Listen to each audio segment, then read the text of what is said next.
Giêsu buồn về.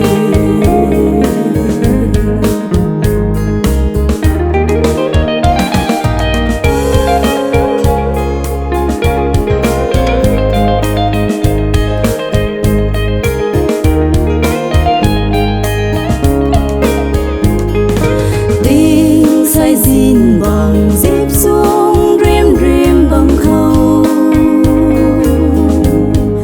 Giêsu buồn thế tu nọ lâu diêu ca ngợi khâu dâm đi lâu.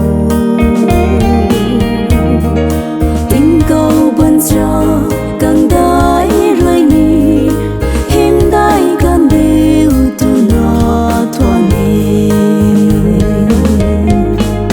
Thuần bùi lu gai mây xuống nô Christo buồn thế.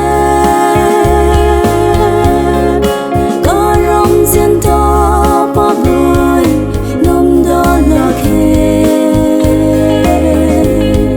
Dình mây ngâm to su bao lâu không Emmanuel Giêsu buồn thế.